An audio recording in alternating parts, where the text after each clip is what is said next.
Planning Commission members, you are live in 3, 2, 1.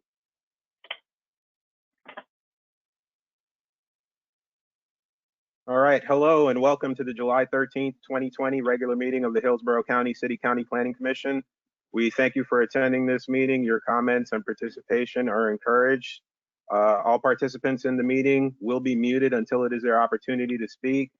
To feedback in the audio, planning commissioners should unmute themselves and turn on their camera to indicate they would like to speak, or raise their hands if they have their cameras on. You can also send the chat to Melissa if you would prefer to be recognized that way. Please be sure to state your name at the beginning of your remarks for the benefit of the clerk. There will be an opportunity for members of the public to provide comments. Please click the raise hand button illustrated on the screen. You will be unmuted when it is your turn to speak. Please wait until the chair calls on you to begin speaking.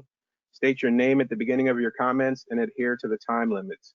Members of the public may also ask questions of staff at any time during the meeting by typing them into the questions chat box located at the lower right of the screen. If anyone has any difficulties or is watching via HTV and would like to speak during the public comment portion of the meeting, please call 813-273-3774, extension 359. 813-273-3774, extension 359. For action items, the meeting will be conducted as follows. The agenda will be introduced. Staff will give their presentation with a 15-minute time limit. The applicant will be given the opportunity to make a presentation also with a 15-minute time limit. Following the presentations, members of the public may address the Planning Commission when recognized by the chair. Public comment will then be heard for 3 minutes per person. The applicant will be afforded a 3-minute period for rebuttal or response. Planning commissioners will ask questions, and then public comment will be closed. Then upon a motion, a second, and discussion, a vote will be taken. With that introduction, I will ask Commissioner Dix to lead us in the prayer and the Pledge of Allegiance. All rise. Thank you, Mr. Chairman. Dear Lord, we thank you for the opportunity to be here today and to accept the responsibility of service to the future of our respective cities in the county of Hillsborough County, as well as the county at large. We ask you for your guidance to help us to be good stewards of that responsibility. And we say thank you to you for allowing us to serve and for living in the great country in which we are. Watch over us and help us. It is in your name we pray. Amen. Please join with me with the Pledge of Allegiance. I pledge allegiance to the flag of the United States of America and to the republic for which it stands, one nation under God, indivisible, with liberty and justice for all.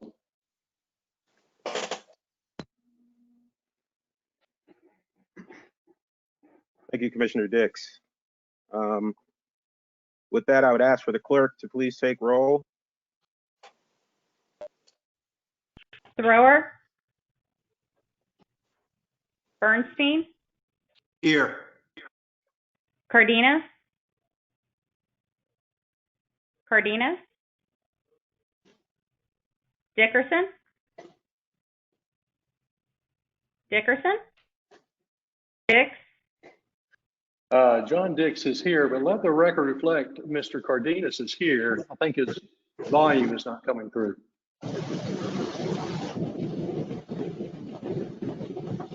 Okay.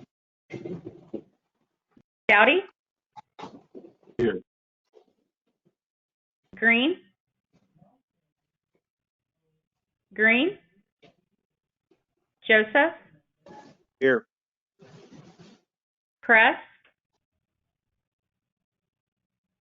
Kress? Moreno? Here. Howell? Here. Rodriguez? Here. You have a quorum, sir.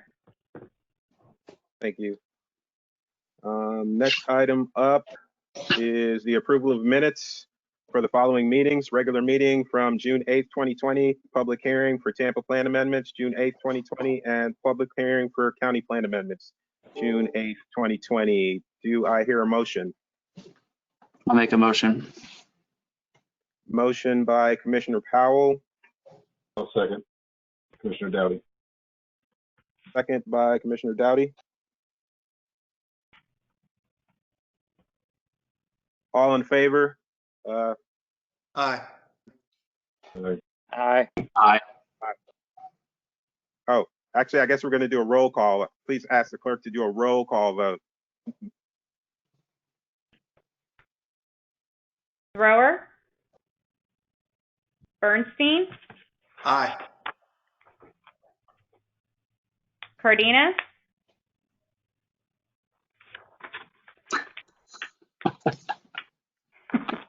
Cardenas, He- He's saying aye, but we can't hear you.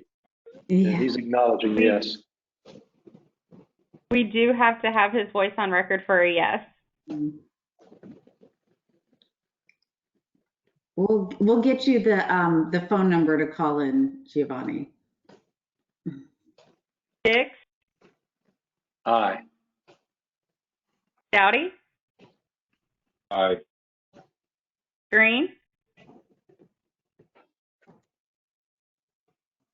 Joseph, Aye. Kress,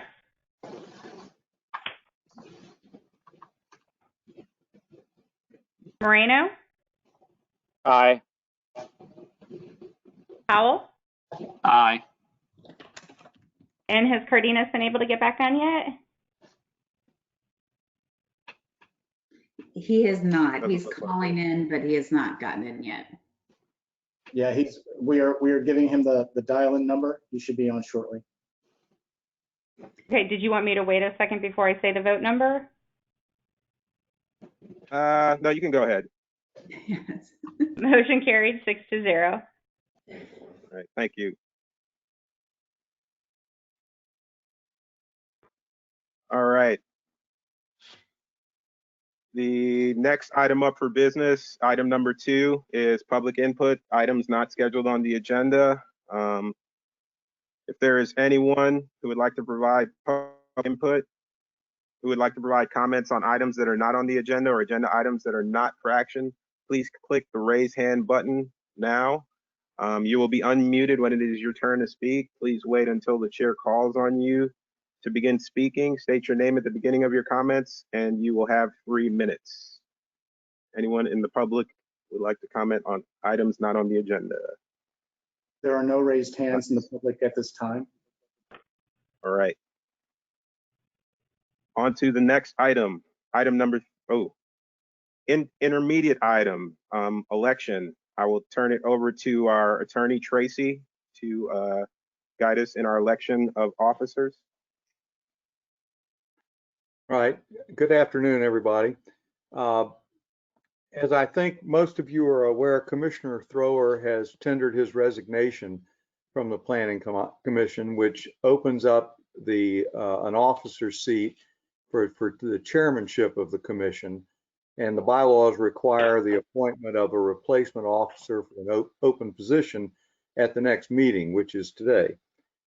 So while we won't be able to vote as we have in the past by written ballot because of the nature of this the nature of this meeting being held virtually, we'll have to do that by roll call. But we do need to replace or fill the vacancy for chair.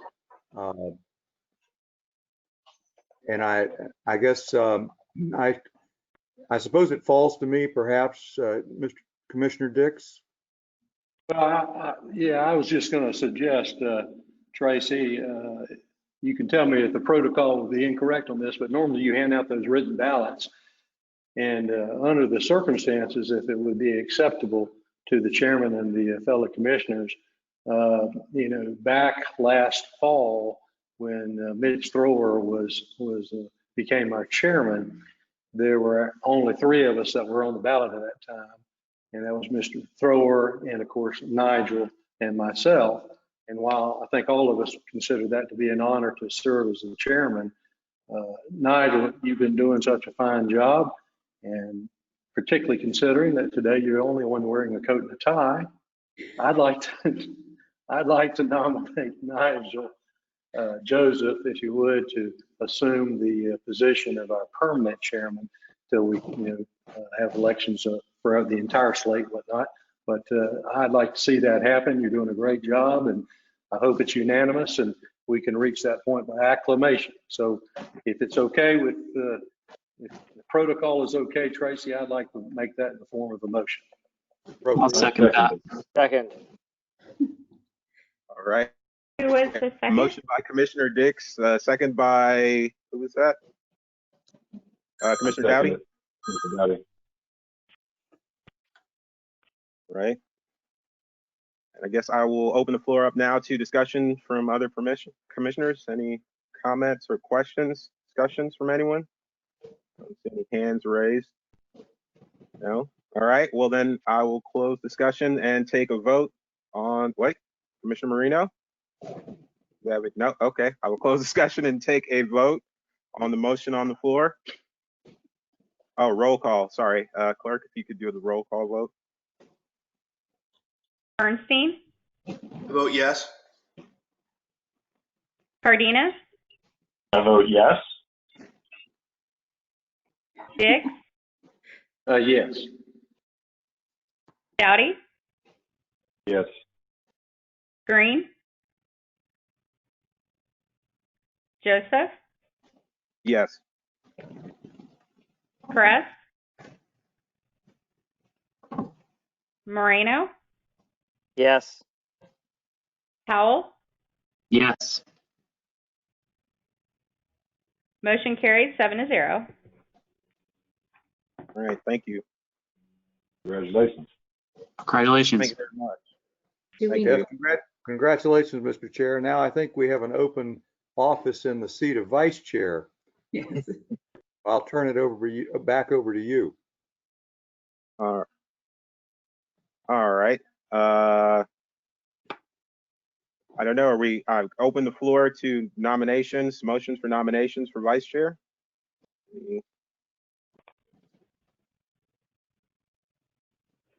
Commissioner Dowdy? Yeah, I'd like to nominate Commissioner Powell, Vice Chair. Have a nomination of Commissioner Powell by Commissioner Dowdy. I'll second that. Who's Commissioner Bernstein? Was that you? Yes, sir. All right.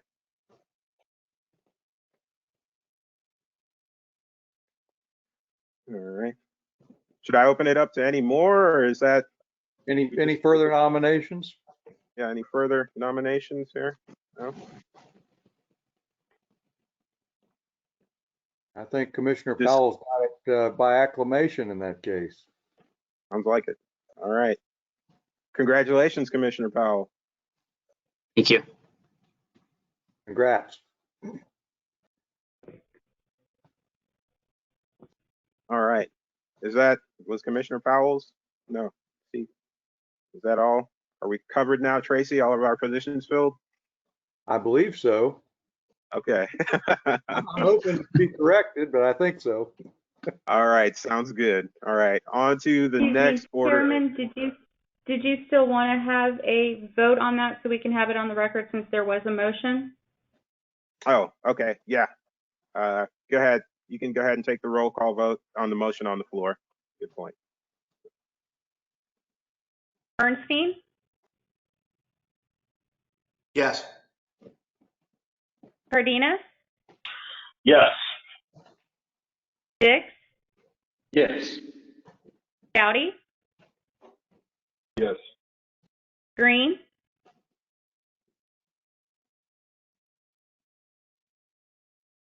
Joseph, Yes. Perez, Moreno, Yes. Powell. Yes. Motion carried 7-0. Very good. Thank you. All right. Now on to the next item. Item number 3, the presentation of the industrial land study by Jay Collins and staff member Yasir Gonzalez.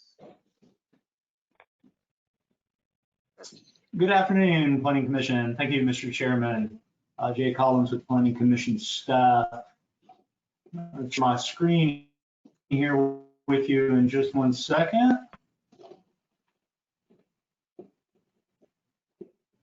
And Mr. Chairman, if you would please tell me when you can see my screen.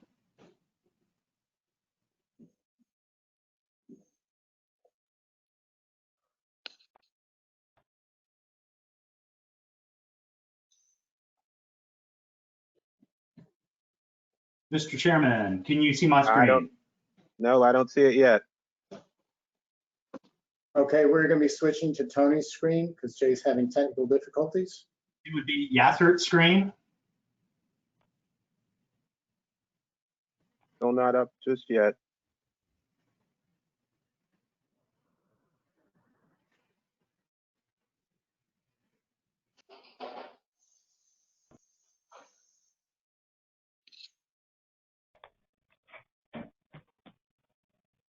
We can see it now.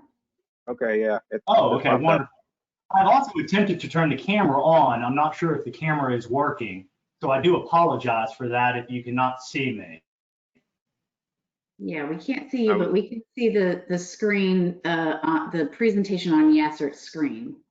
Yeah. Oh, it's on Yassert's screen. All right, wonderful. Well, I'm going through it as well on my screen. So again, this is the industrial land study that we're working with here today.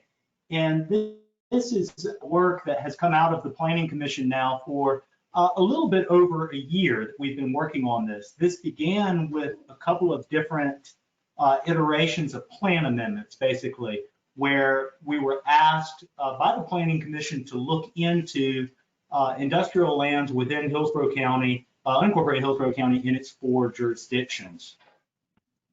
Next slide, please. So a little bit of background that we will go through because there are a number of new members to the Planning Commission, and we thought it would be best to go back and circle around and basically reintroduce part of this study. Then bring in some of the research ideas that came through the study, which is something that Taylor will work through, as well as some of the, basically, what did we learn in that study? And one such idea that we did learn about are some of the quantitative methods that occur elsewhere in the state of Florida. And one that we would dig into a little bit is the Miami-Dade criteria. And then in a conclusion, we would like to have a conversation with the Planning Commission about what's next for this, if the Planning Commission would like to see us dig a little bit deeper, or if they would like to see us basically wrap this up. I would say that we have transmitted this to the city of Tampa for a little bit of insight from them. All of the jurisdictional representatives at the Planning Commission have reviewed this document. And besides myself and Taylor, Yassert Gonzalez, as well as Jennifer Malone through the CPR team, were instrumental in creating this document. So this is basically a document that's been through a variety of different departments and divisions here at the Planning Commission. Next slide, please. The background of August and September of 2018, basically this is when we had a variety of different industrial related plan amendments come forth. And at that time, the Planning Commission started asking questions about, so tell us a little bit more about industrial lands. Tell us a little bit more about what's been going on so that we can have an idea and we can see some data behind what has happened in the marketplace, not only in the city of Tampa, but the other 2 municipalities, Temple Terrace and Plant City, as well as unincorporated Hillsborough County. Next slide, please. That went to basically some data and analysis that we provided the planning commissioners, good bit of maps and a good bit of data to show how many acres we have, where those acres are located, excuse me, and to what extent they are actually developed. And all of this material is available on the Planning Commission website under the land use study. Next slide, please. Again, in May of 2019, we went back and provided more data. And again, this data and analysis is following in a lockstep with some plan amendments that were going through that time for the city of Tampa and for unincorporated Hillsborough County. And then in the September of 2019, so a little over 9 months, 10 months ago, we actually started this land use study. we were lucky enough to have Taylor Haig from the University of South Florida as a USF fellow working with us now. Taylor is now fully employed through the city of Largo, and will come up here in just a second and actually provide a little bit of that information for you. So what is some of this background? Again, 1 in 5 acres, and excuse me, next slide. And since 2012, about 1 in 5 acres of industrial land have been rezoned to residential or mixed use. Now, it's interesting to talk about that with the mixed use, because when we say mixed use, probably everybody thinks of channel side, or they think of mixed use development that might occur in a transit-oriented development. Well, it's interesting because mixed use categories in unincorporated Hillsborough County, such as community mixed use 12 or suburban mixed use 6, they have an allowance for light industrial uses. So when we have an industrial land that's being changed to residential or to mixed use, what it's doing is it's opening itself up to a variety of different uses. What happens most of the time we see is the new uses that are introduced through that plan amendment basically usurps the industrial interest. Basically, the market says, well, it looks like this would be better for an apartment complex, or it looks like this would be better for a Publix grocery store, but no longer for the industrial use. And that's some of those uses that we're seeing change. So with that idea, we did this research. Now, during all this time, COVID happened. And Yasser was very instrumental in bringing this up. And we have a lot of what ifs that occur here, basically coffee table talk, about all of us. And one of those what ifs that came out of this was we got to see an immediate need and importance of national security for your industrial lands. We immediately saw on the national news that we could not actually develop hand sanitizer in the United States quickly enough to get it to market. Ventilators, a variety of other the breathing masks, the N95 masks. So there was a variety of different things where we saw, okay, industrial lands are needed for your national security.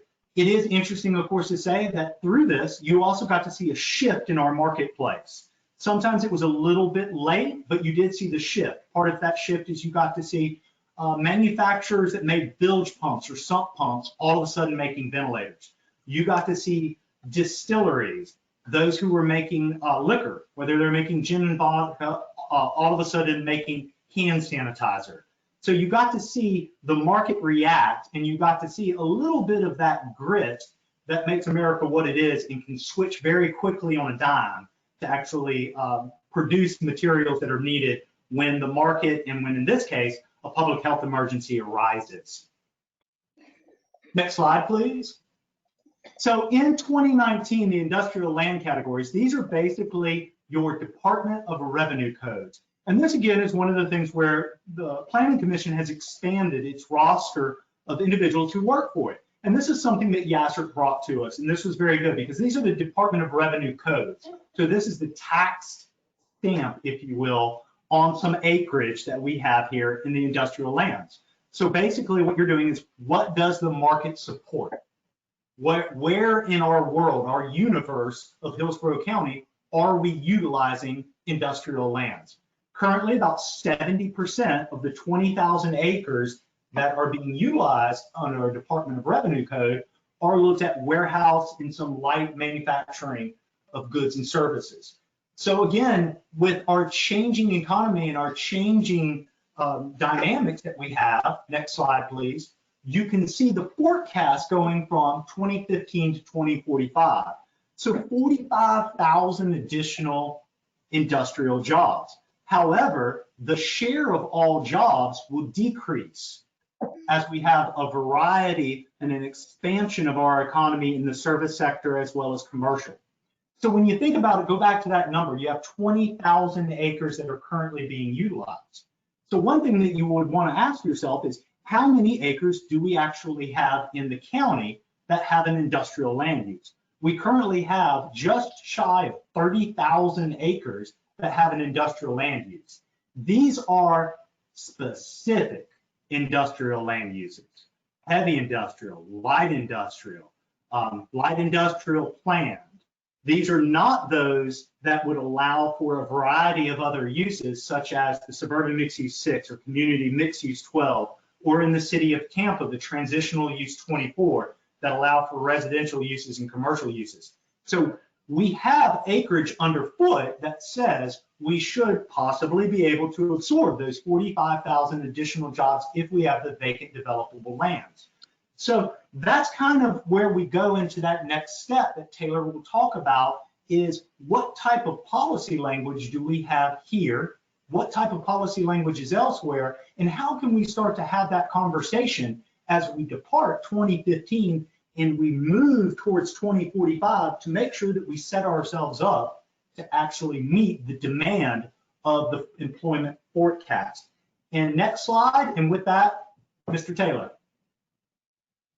Good afternoon, Chairman, members of the Commission. So how we started this entire project was essentially a giant research project. And I looked around the entire state primarily and tried to find and compare how our policy handles industrial lands compared to other similar jurisdictions around the state. What we found, some of the common threads were factors such as mobility protections, primarily in the ports. Here in the city of Tampa, primarily with the port, we have most of the land acreage under industrial land usage, while we find that other jurisdictions, example would be the Port of Miami, find that they have their own particular land use designation, a transportation land use designation that provides additional protections for port-related activities. What we found in the annexations, and primarily in the ancillary cities of Plant City and Temple Terrace, is that Plant City is rapidly converting over to an industrial base, transitioning away from its primarily agricultural production. And in Temple Terrace, conversely, while there is some industrial sectors, it's primarily a residential area with very little industrial impact. And like Jay mentioned, a lot of the industrial activity going on in Tampa is economy based. A lot of it is conversion to mixed uses, and as those become in higher demand as we go forward in time. Next slide, please. So one of the most interesting things found during the period of research was more quantitative based analysis for determining land use availability, particularly one found in Miami-Dade, which bases its industrial land usage on a measure of availability. And this is based on the subdivided areas known as the minor statistical areas, which break up the entire county. And each measure is computed based on each MSA. And the threshold is 15 years for their particular policy. And how it works is that if the application will diminish the supply of industrial land below 15 years, applicant must show development will not impede future industrial usage inside that MSA. And we'll go into that on the next slide. So an example is, here's how it works. So in 2010, you find that you have 200 acres of industrial average developed in your area. In 2020, you have 300 acres. So in 2020, your vacant industrial acreage is 500 acres, and your absorption rate over that time is you have 100 divided by 10 years, and that equals 10 acres per year. So the industrial land supply based on your developed acreage in 2020 would be 300 divided by 10 acres per year, which means you have 30 years, quote unquote, available to your area. Next slide, please. So kind of putting this into two examples, if we had two separate applications here. So taking that last example, if an applicant wanted to rezone 100 existing industrial acres, the industrial land supply will then be reduced to 40 years remaining. So they have the 400 acres because they want to rezone 100 off of the 500 available. And our 10 acres per year absorption rate leaves us with 40 acres per year. This is above the 15-year threshold, so the application would have cleared the specific hurdle. Next slide. And conversely, if they want to rezone 400 of those acres, since we only have 100 acres remaining of industrial land after this, this would fall below the 15-year threshold, and then the applicant would need to show that any future industrial development will not be impeded inside the specific MSA or other delineated area. Next slide, please. So we've kind of put this to the test, crunched some numbers, and we found that there were 24 zip codes within the surrounding area with industrial lands in both 2012 and 2019. And of those, only 3 of them were shown to have 15 years of industrial land supply remaining. And you can see those 3 are in the blue, the shades of blue showing greater intensity of years left. Next slide, please. So what is the conclusion for this? So we've mentioned that a lot of this was research-based, and the current trends show that Tampa does have has industrial land as essential to its economic base, but it's continuously declining in favor of transitional and mixed-use areas in a variety of parts. Plant City is a net increase of industrial acreage as it continues to transition away from a primarily agricultural base. And like I mentioned, Temple Terrace does not put as heavy an emphasis on industrial land use. We found that quantitative method of industrial land management could serve as a valuable tool, the Miami method in particular. And it's important to note that this is not a solution, but a tool that can be utilized when making decisions that could potentially affect the industrial supply of a particular jurisdiction or area. And as a reminder, only 3 of 24 zip codes have a 15-year supply, which is just an example of this policy in action. Next slide, please. And some other stats that were pretty important were, since 2012, we have lost 1 in 5 industrial acres, mostly to other land uses that have been preferred during the time. And we do have 20,000 acres of industrial land remaining in the county, with 70% of that devoted to warehousing and good processing. And this report is available online. And with that, next slide, please. I thank you, commissioners, for your time, and we're opening up to questions.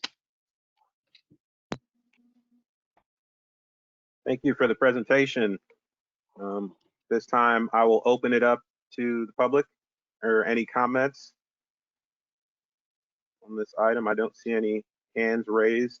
You get anything, Melissa?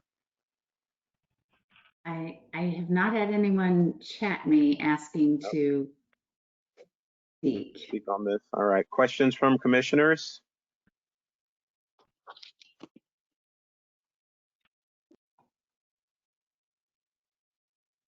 I see Commissioners Doughty and Commissioners Powell appearing on the scene. Commissioner Doughty, you have a question? Please go ahead. Yeah, thanks. Thank you, Mr. Chair. I guess I'm a little confused in some of this.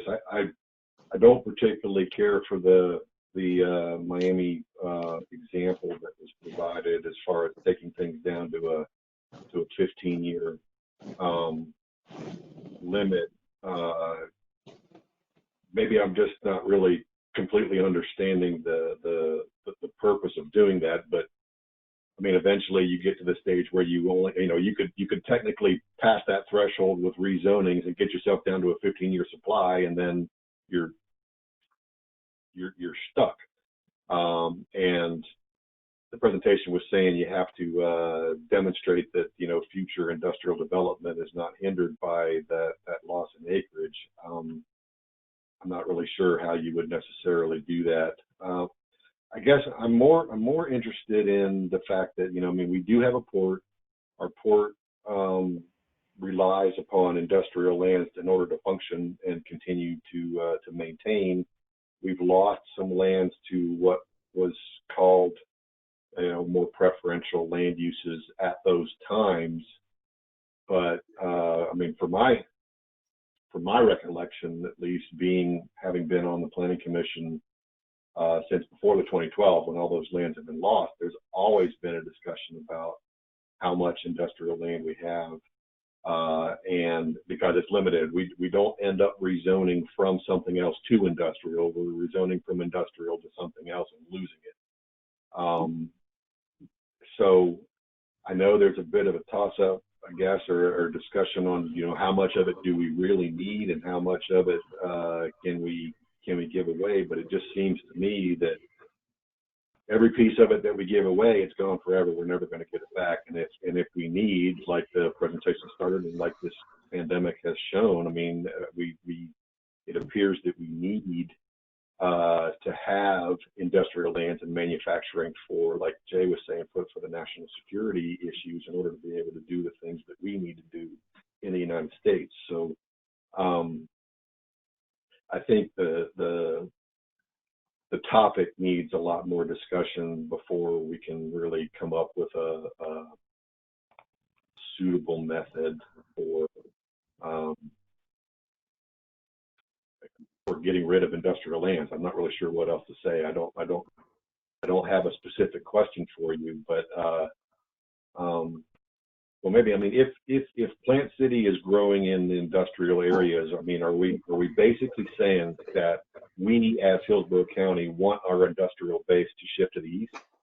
And is that what we're saying we want to have happen? Because it is.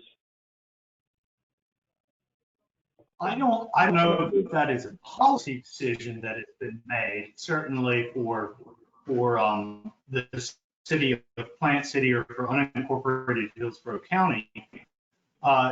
Obviously, the availability of lands along County Line Road as they are annexed into the city of Plant City, it does seem as though the private owners of those lands are most interested, as well as the city of Plant City, most interested in seeing a warehouse and distribution market established in that area. Commissioner, you are 100% right about the strategic aspects of the port. The port is one, warehouse and distribution is one small aspect of operations. And so, you know, I can see that there would be a need for warehouse and distribution within the port, most definitely.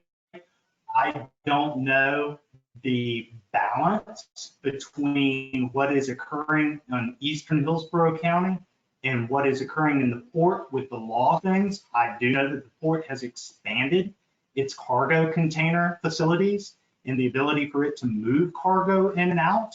So I think it's more of our economy maturing, and it's more of this area itself.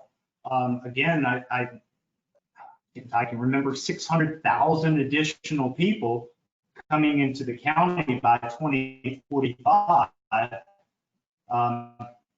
Not only do they just need a home to live in, but they're going to need stuff for that home. And obviously the port, and then what is happening in eastern Hillsborough County is there strategically to do just that.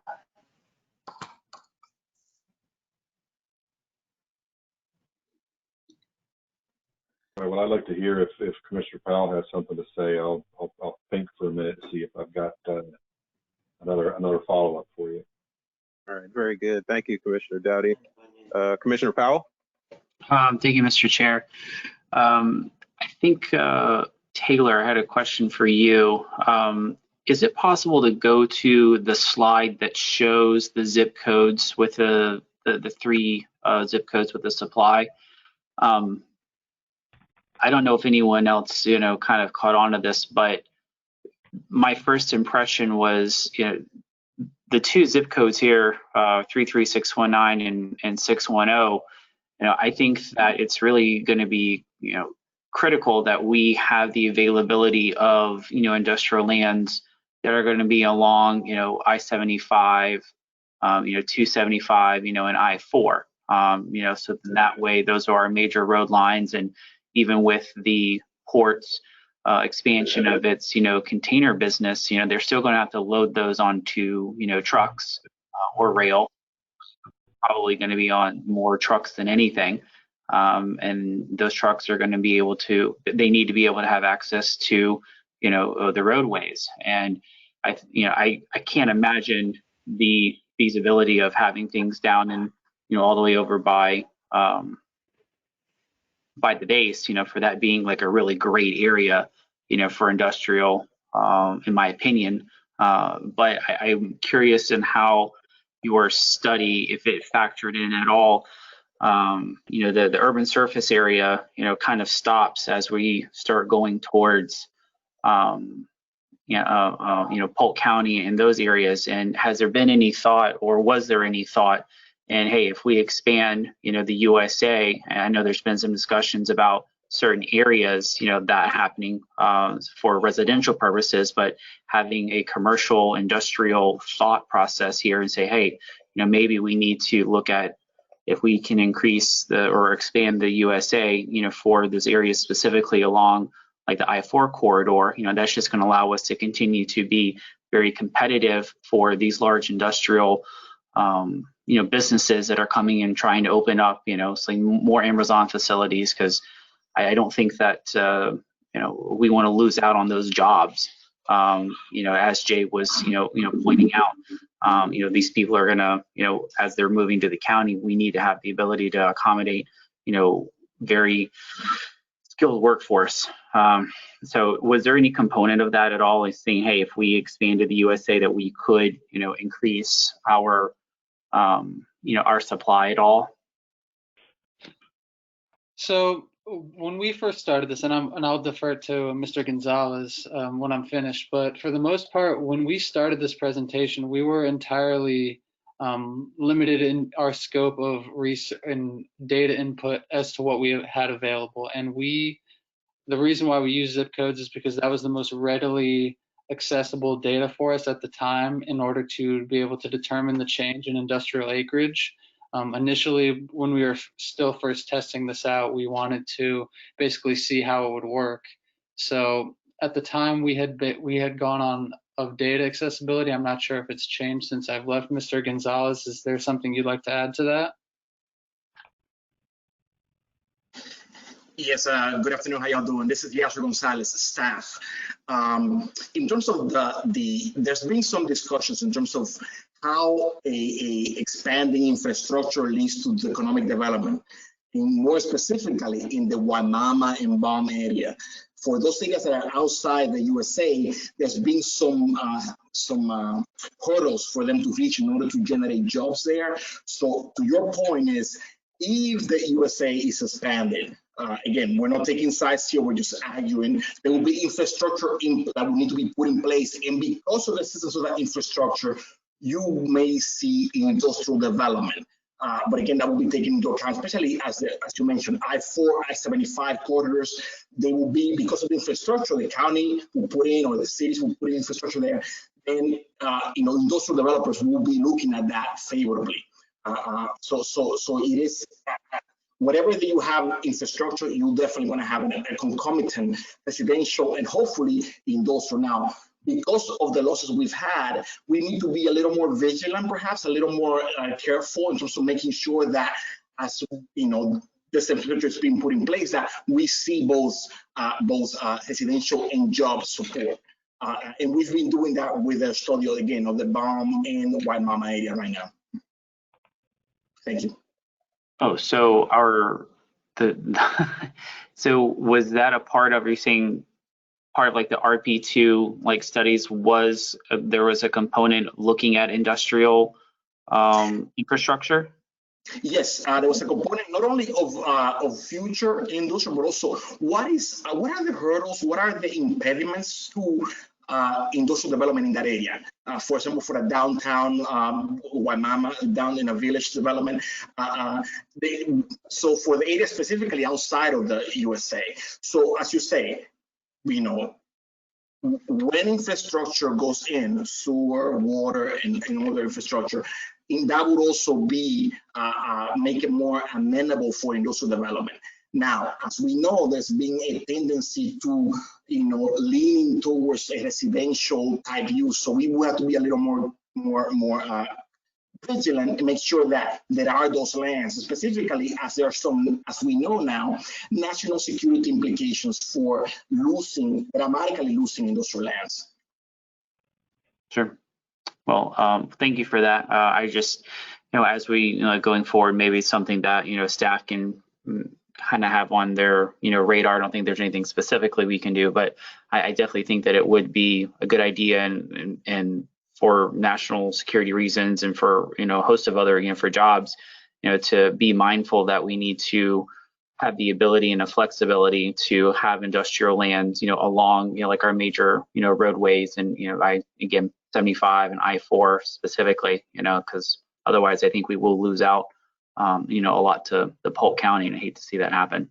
So thank you. And if I may, Commissioner, if we move towards the update to our comprehensive plan, we will be keeping that in mind. And as we talk to the local residents, talk to you guys, talk to other authorities in Plant City, they will also inform us of how they are envisioning locally how this lands that are strategically located that can take more advantage of highways, railroads, and ports can take advantage, like that, when it goes there, that industrial land is developed.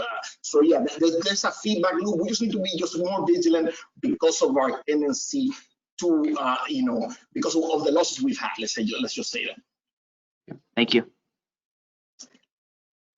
Thank you, Commissioner Powell.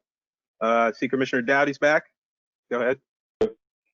Well, I'd just like to add to what Commissioner Powell was saying and say, I mean, I'm sure, Melissa's aware and that staff is doing this or should continue to do it. But if we have a discussion about the potential, I don't know, loss may be the wrong word, but the loss of industrial lands, having some of the port people involved in discussion that might be able to give you, they have a long-term plan. They might be able to project their needs and be able to have a say in it. I mean, obviously they don't need to drive the entire discussion, but they ought to have a say in it. We don't want to institute policies that are going to choke off or hurt our port, basically. Yeah, and if I may, I would I think there are a number of policies in both the city of Tampa's and the county's comprehensive plans speaking to them having a port activity center, so an area of influence around the port that specifically, if we get a plan amendment within those geographies, we make sure that we get input from the port on those changes, because that's sort of their sphere of influence, areas that they may be looking for expansion in the future. So we definitely coordinate with them on that. I would just simply add that I would say these decisions on plan amendments in the past have been a place where it seems that the policy language has not always guided us with the most clear direction on how to handle some of these industrial conversions. There are areas, as Commissioner Powell mentioned, the darker blue on this map, is an area that probably many of us don't think of as a very industrial area anymore, but it used to be historically in the city of Tampa, has some very heavy industrial uses along that area to the west of West Shore Boulevard in particular. But we've seen a number of plan amendments in that area over time. And now that it almost reaches more of a tipping point where you've got more residential around it. And so I think what we tried to do with this report was look for opportunities to better quantify some of the need for industrial lands so that we can get a better handle on that question of, okay, as a community, how much do we need going forward? But I think what I'm hearing from you all is the continued need to marry that with some qualitative criteria that get at things like roadway and rail access, location in terms of proximity to some other uses like the port that might be very strategic for our community going forward. And I think from staff standpoint, the goal is to hopefully arrive at some policy direction in particularly the county and the city's plans that provide more clear direction when these situations come up. So I just would offer that as a. All right. Do you have anything else, Commissioner Dowdy? Nope. All right. I see Commissioner Cardenas popped up. Yes. Couple thoughts is just this is all developed and it's great, but in light of COVID, and I mean, besides COVID, I think that our society has been going for a long time now towards a place where these big box stores were kind of barely making it by, and the internet revolution has kind of stepped in and it's kind of changed everything. A lot of these companies that are going out right now and are going out of business, I mean, they were already on their last string. This is just this wasn't, COVID to them wasn't, something that totally destroyed their business. It was just the last string that they were standing on. And with that said, where are we industrial wise? Amazon's coming in and they're building these huge Amazon facilities. And I mean, this is, our society is changing. The way we do business is changing. We're all at home right now. Well, are we going to need as much office? A lot of things are changing. So that was one point that I just kind of wanted to bring up that I've been thinking about as this has been going on. And then the other thing is, if this is a certain amount of industrial land per year, I mean, do we have a barometer that we go by every year that, as we're making these decisions and as we're, do we have a way to track this, that as we see, somebody's looking for some type of change away from industrial. Okay, how many have we done this year? Is there anything like that? Is that something that the Planning Commission already does? The planners do, they keep in mind? Is there anything that we have that we kind of have that in the back of our heads as we're making decisions? Just a couple thoughts. Yeah. So to date, we don't have an adopted standard or barometer, if you were, that is sort of we're benchmarking against. But it is certainly something that we track in terms of what the land use is, where the changes are happening, things of that, so that we can start to see the trends and how different areas in the community are developing. But we don't have an established in any of the comprehensive plans benchmark to be looking to each year. Mr. Yes. Yes, indeed. Good afternoon once again, Yasser Gonzalez staff. We do have a plan amendment database, which at least you can query the data on. There's a variety of different data sets we have. Mr. Collins, you're breaking up. We can barely get you there. Say again. Please, Yasser, go ahead. Oh.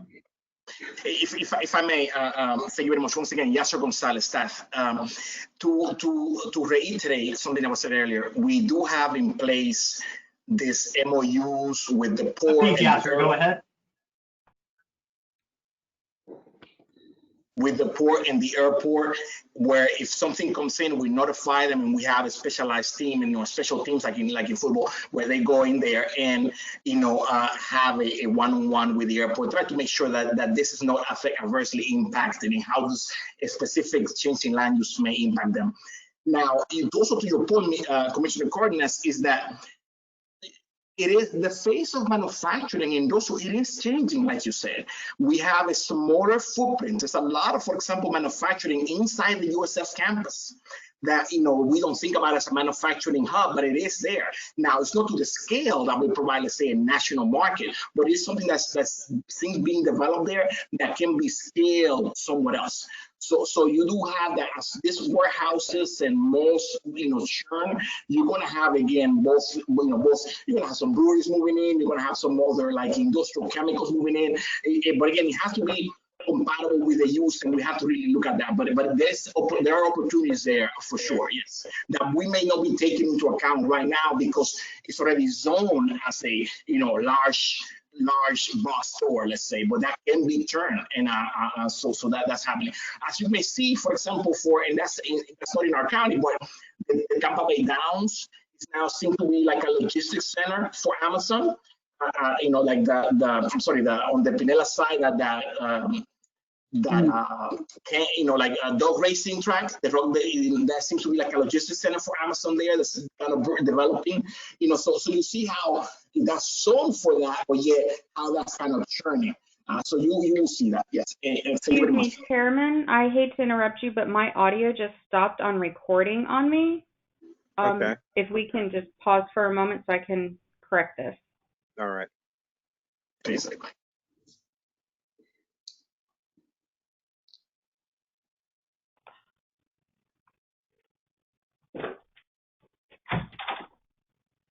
I need him now.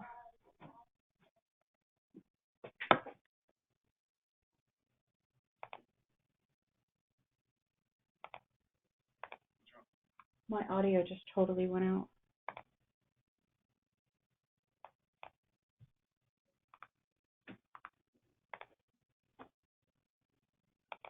I do apologize, Chairman. It is going to take me a moment to restore it. All right.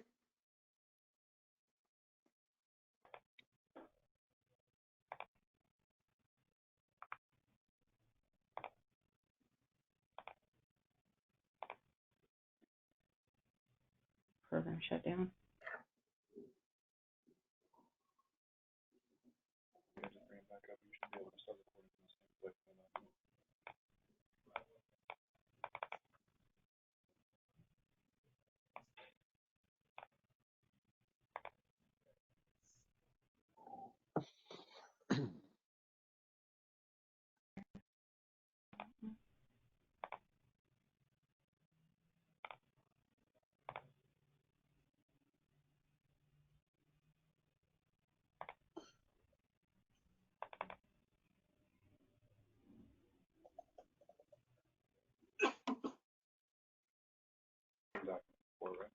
Yes. Okay, go ahead and start recording again.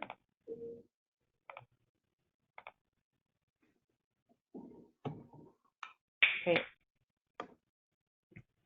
Yep. It looks like we're back up, sir. Sorry about that. All right. Thank you.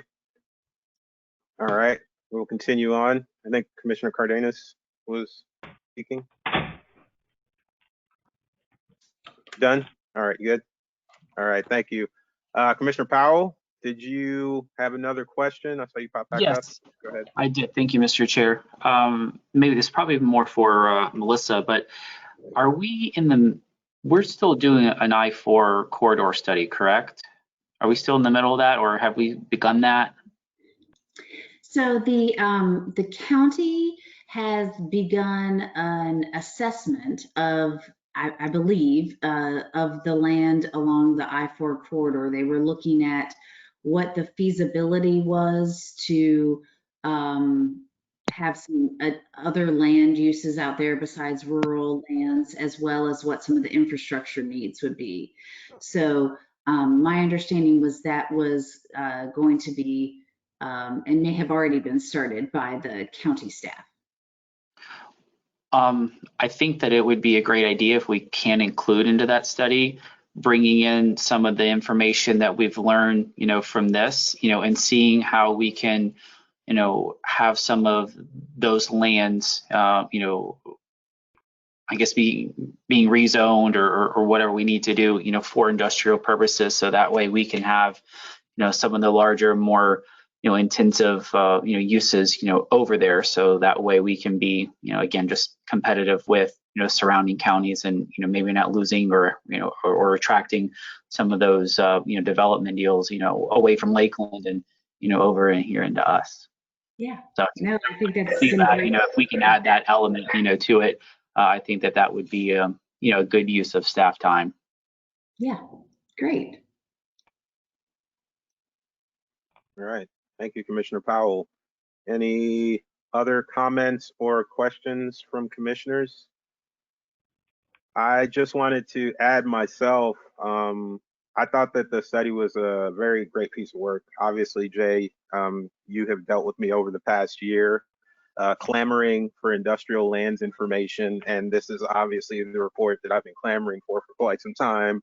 I thought it was really good, the work you guys did. I can see Yasir's influence that's coming on through the statistical analysis and the focus on the methods and stuff that were used and rooted out through the consultant. I think that in echoing my fellow commissioner's statements, Commissioner Dowdy's statements specifically about Miami, I agree with. I disagree with the use of Miami as the key example that our community would be going. Why? For similar reasons, the 15-year, time length and things like that, and the feasibility, again, of proving no, impacts in the future, things like that. So I echo those statements.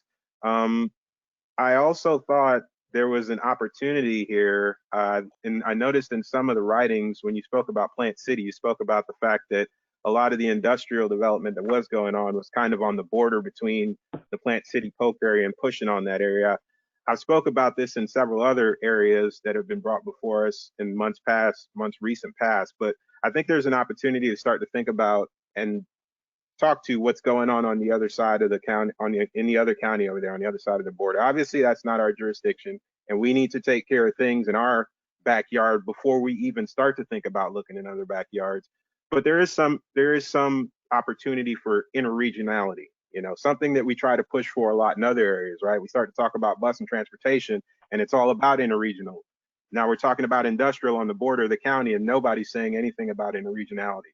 So I think there's an opportunity here for interregionality that we're not looking at, and we need to start looking at those things, especially when they start to line up close to the borders of our county. The last thing that I wanted to say that I thought was interesting that came out of this study, that's been said a million times, but we seem to say it and move on from it really quick, is the fact that the city of Tampa is running out of industrial land, losing industrial land at a pretty good clip. But if we go to the policy documents for the city of Tampa, one of the biggest things that it says in there is that they want to save industrial land. And it seems like we're unwilling to make this statement that the market forces or what we're seeing on the ground is not what the community is saying or has said in the past is what they want to see going forward. I think we have to confront that head on, and I don't know what the answer to that is, yes or no, but the city of Tampa they're headed towards something here. And for us to just keep, overlooking that fact and saying, well, yeah, there just needs to be more industrial land. Yeah, we just need to save in more industrial land. And every year they're losing more industrial land. I think that's an issue that needs to be dealt with. And I don't know if that's us. It could be development services, but it has to be dealt with. And the last thing that I wanted to say about the methods that were involved is, and I bring this up because the question was asked at the start of this, what would our kind of direction be on this? For me personally, I don't feel that this is a document that belongs in our comprehensive plan.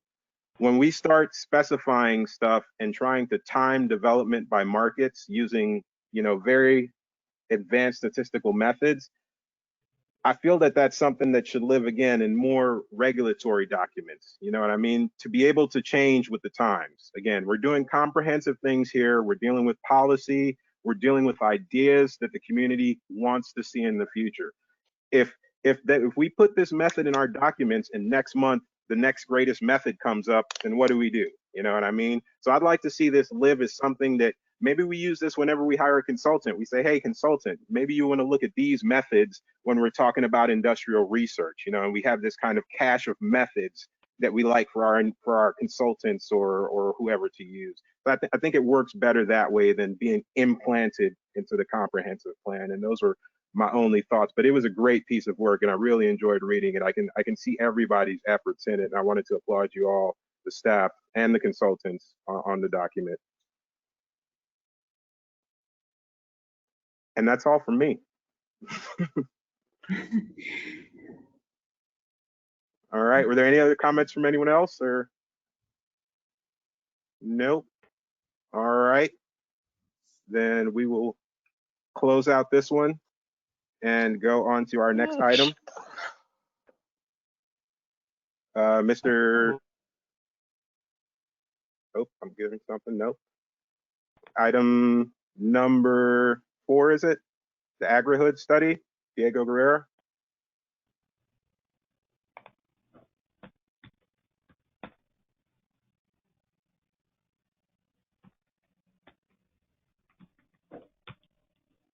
We can't hear you, Diego. You're muted.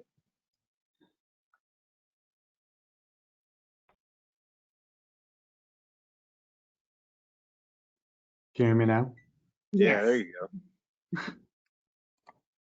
Good afternoon, Commissioners. Diego Guerra, Planning Commission staff. This item is the review of the AgriHood Case Studies Report, which was completed in May. AgriHoods have become a new development trend, and this presentation is for informational purposes only. Different from urban gardening, the term AgriHood centers on agriculture combined with neighborhoods and stems from farm-to-table eating, urban farming, food co-ops, and community-supported agricultural initiatives. AgriHoods promote health through access to fresh produce and social interaction with educational opportunities intended to foster community and social ties. Over the last several years, the demand for master plan communities centered around golf courses has decreased, especially among younger home buyers, while AgriHoods have increased in demand throughout the country. AgriHoods are primarily developed as master planned residential housing communities and are primarily located in suburban and rural areas. Their purpose is to preserve natural lands and existing farmland by allocating space for agriculture, food production, and natural features in development, many of which employ professional farmers or have formed partnerships with other stakeholders to manage food production. AgriHoods have similar amenities that many master plan communities have, such as clubhouses, pools, recreation centers, and playgrounds. However, AgriHoods tend to also have barns for small farm animals. Many also include community kitchens and a general store where produce is grown, where produce grown is sold, but also offers local organic products produced by partners of the AgriHood. AgriHoods as a development trend have the ability to produce multiple benefits for individuals and communities while enhancing real estate performance. Still, there are some risks, of course, being a farm as part of a community. For example, weather, plant disease, and other unforeseen circumstances that can have a result in crop loss.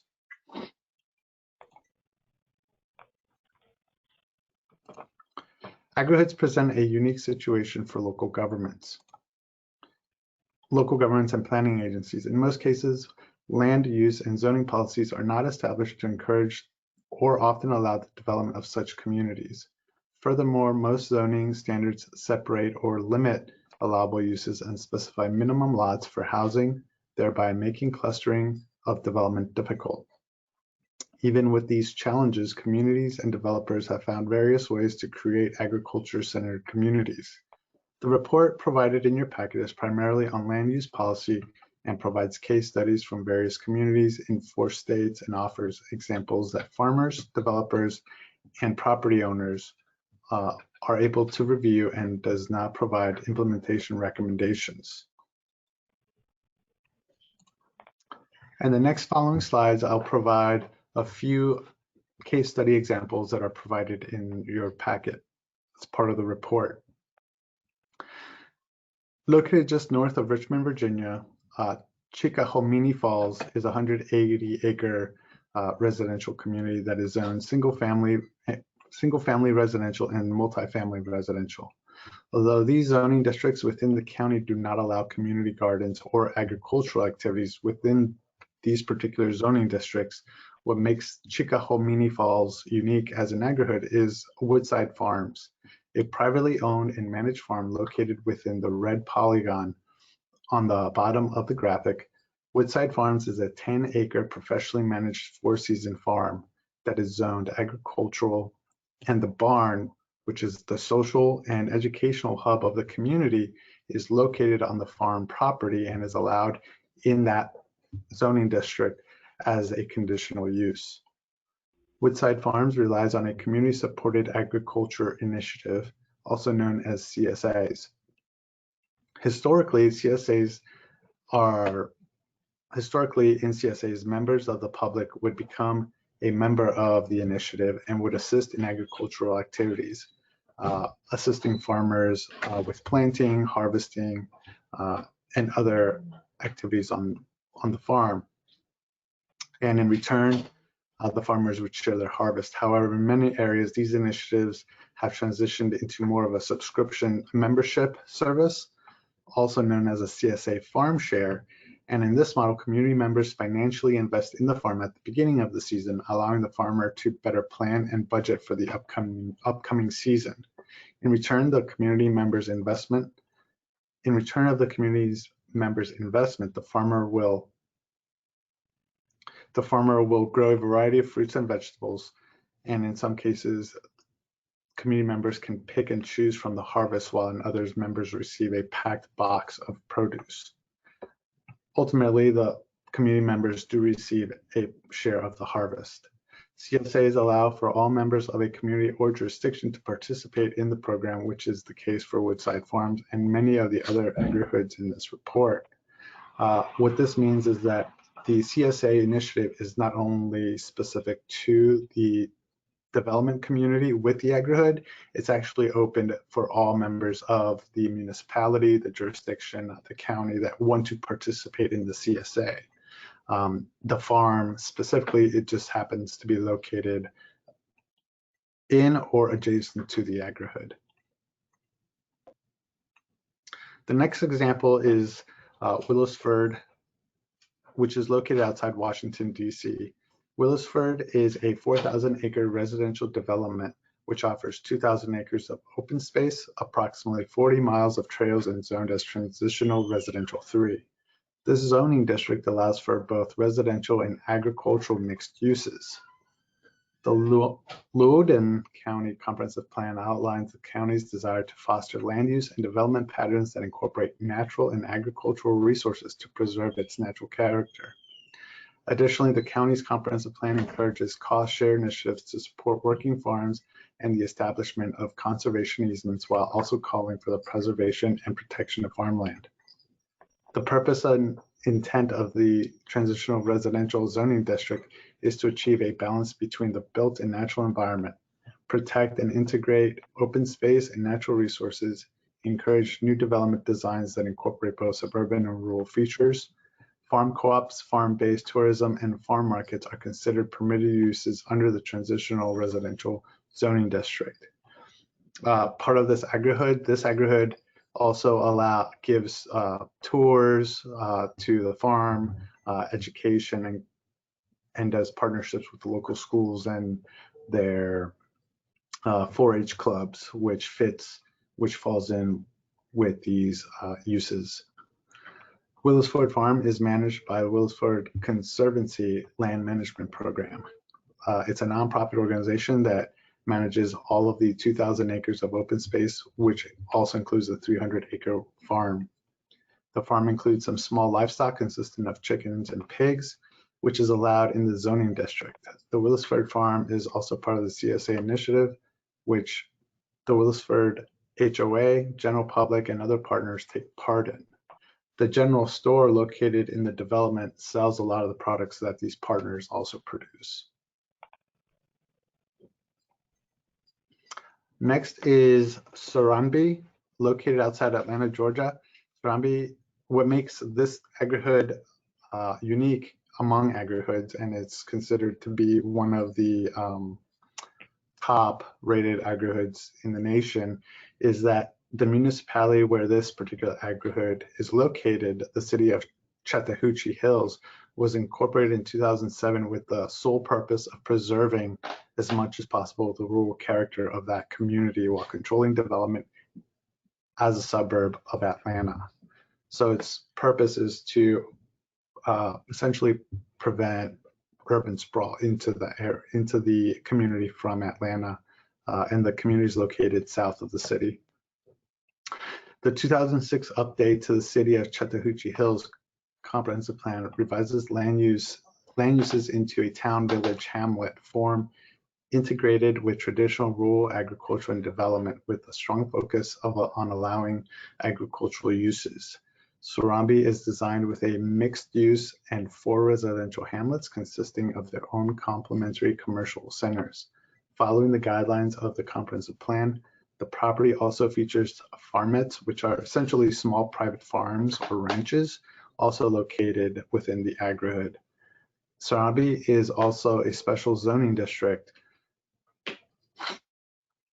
intended to provide a location for agriculture and residential uses to be in close proximity to smaller scaled commercial or office uses to encourage a pedestrian-friendly traditional urban form. The agrihood includes single-family, multifamily, and live-work units and a 25-acre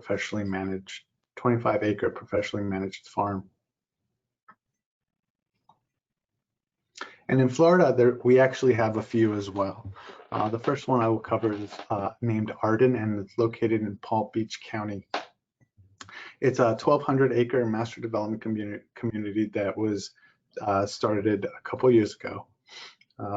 The master development community is part of the Glades Area Protection Overlay District, which is designed to protect the agricultural production area in the Glades from encroachment by urban and other detrimental uses to agricultural activities. Arden's future land use designation is low residential 2 and is zoned as residential planned unit development. Arden utilizes the Glades Area Protection Overlay District's intent of protecting agricultural activities from typical master plan communities by including a community farm, recreational trails, and environmental easements. Additionally, Palm Beach County's Land Development Code allows for a plot of land used primarily as a vegetable garden, which is cultivated and harvested by residents of the surrounding area and all residential zoned areas.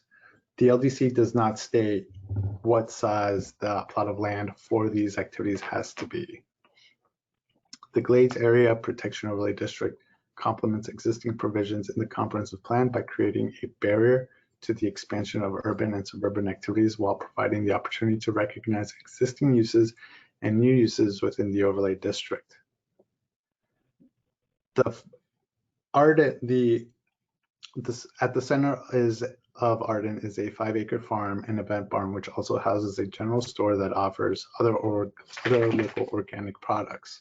Arden does employ 2 professional farmers that work full-time and conduct operations and maintenance of the farm.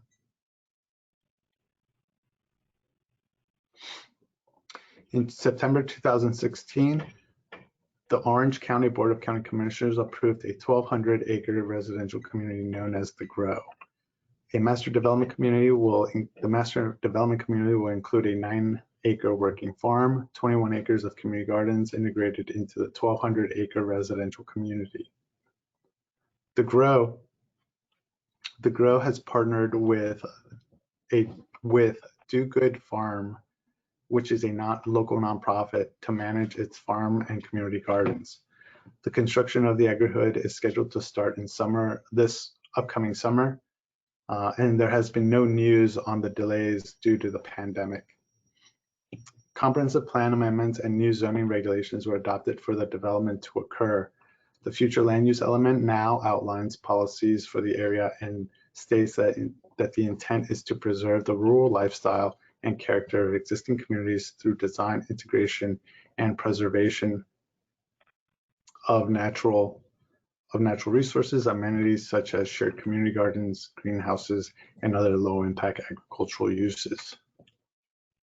The Grow is located in an agricultural zoning district, and Orange County created a new future land use category and zoning district specifically to allow the development to occur.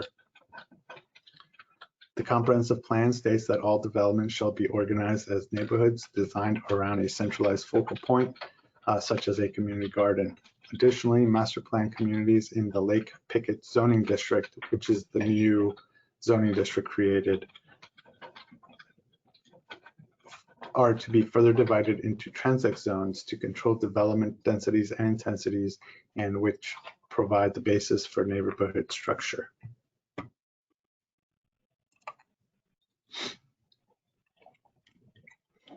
The last example is the proposed Angeline Agrihood development in Pasco County. The Pasco County's comprehensive plan currently does not provide any guiding policies on community gardens or community farms. The property is in the Bexley Ranch sub-area and is part of the master planned unit development district. According to Pasco County's Land Development Code, community gardens are a permitted use of the zoning district. However, market gardens and community farms are considered conditional uses.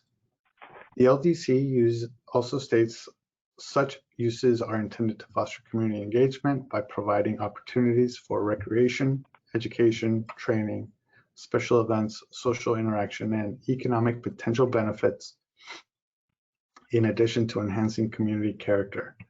Furthermore, the LDC states that the community garden and community farms may be of any size. The Angeline Agri-Hood is proposed to include residential and commercial uses, a trail system, conservation land, in addition to a working farm.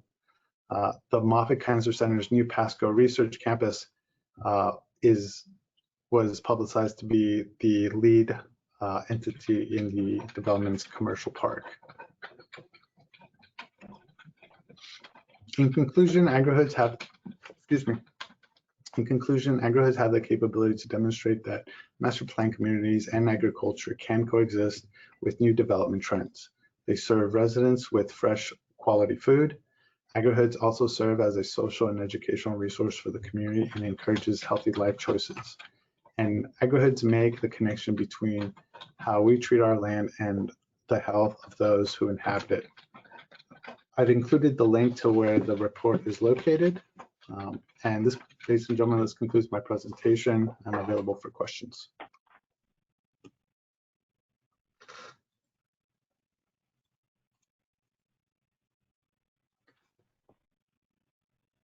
You're muted, Commissioner Joseph. There we go. Thank you, Mr. Guerrero, for the presentation. Any comments from the public? No hands. I don't see any hands. Any questions from commissioners? I see Commissioner Bernstein. Yes, go ahead. Nope, just showing your face. Glad to see you. Any other commissioners? Any questions or comments?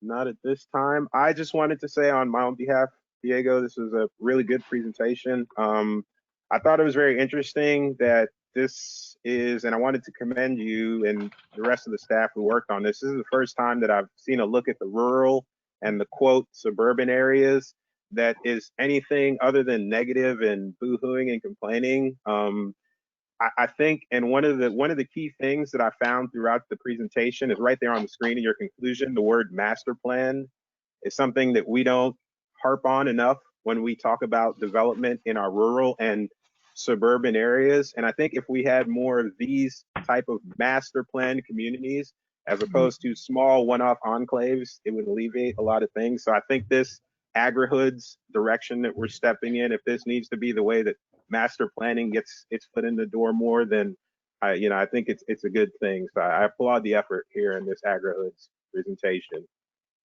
Good work. Thank you. All right. That is it for item number 4 then. We will move on to item number 5, a briefing on the Hillsborough County Plan Amendment, HCCPA 2014 on context classifications by Katrina Corcoran. Good afternoon, commissioners. Can you confirm that you can see my screen? Yeah. Awesome, thank you. Well, good afternoon. My name is Katrina Corcoran, Planning Commission staff. I'm here today to talk about the Hillsborough County Comprehensive Plan text amendment, specifically on context classification for the transportation element. This is a publicly initiated text amendment via the county. It adds a context-based classification plan, which is a place-sensitive approach to roadway design and access management. As you can see on the graphic, the context classification plan takes into consideration the land use surrounding a roadway, starting from a more rural context and steadily moving into a more urban context. It preserves right-of-way and furthers Vision Zero safety goals. And this amendment runs parallel to updates for the transportation technical manuals, roadway cross sections, and the land development codes, access management regulations. There are minor tech changes to the following existing policies that you see listed on this slide. This is primarily adding in context-based classification plan and preservation within these policies. There are also new policies added to the transportation element, including policy 154, which includes context classification definitions within a table, and Policy 155, which indicates that the county will coordinate roadway improvements with other jurisdictions. There's also a new definition for context-based classification and the removal of outdated plan implementation and monitoring section. As you can see here, this is the proposed adopted context-based classification map. This is the latest draft version of the map. You can see the green section based on this legend, that is C1 and C2, that is the most rural designation. The orange section is commercial suburban. The yellow section is commercial residential. This brown color is suburban town. The purple color is urban general. C5, which is the pink color, is a more urban context. C5 special district is for special districts. And C6 is the most urban designation. We received several comments from several different agencies, including the City of Tampa. The City of Tampa requested that the county consider adding C5 and C6 to some of their roadways within their jurisdiction, as well as the special district context classification section. Temple Terrace also requested that the county update some of the roadways within their jurisdiction. Plant City also requested that some of the county update some of the roadways within their jurisdiction, and the county updated those roadways for those jurisdictions. The Hillsborough Area Regional Transit commented that they would like to consider transit stop spacing for future context classification studies. However, this is not in regards to this amendment, but in regards to future work. The Tampa Bay Water, Hillsborough County Public Schools, and the Environmental Protection Commission responded but indicated no comments. This concludes my presentation. Matt Lewis and John Patrick, county staff, are here as well to answer any questions, and I'm also available for questions. Thank you.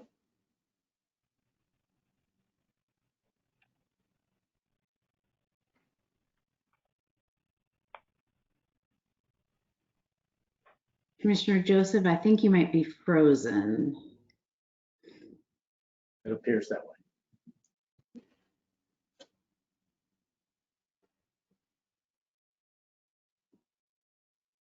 Is that better? Well, we can hear you, Oh, okay. but we can't hear. You're frozen on the screen, but Okay. Well, I still see Commissioner Powell on screen, so I will recognize him and have him go ahead and talk. Thank you, Mr. Chair. Great presentation, Ms. Corcoran. One thing that came to my mind with these classifications, and I'm not sure if this necessarily falls in it, but with the classification of these roadways, does that factor in like sidewalks and things like that nature? The adjoining update to the Transportation Technical Manual roadway cross sections will be looking more specifically at those kind of things. So what would be more available for C1 and C2 context classifications, what they would specifically require there, whether it be a bike lane or a side path or a sidewalk. So that will go into more of the details of that.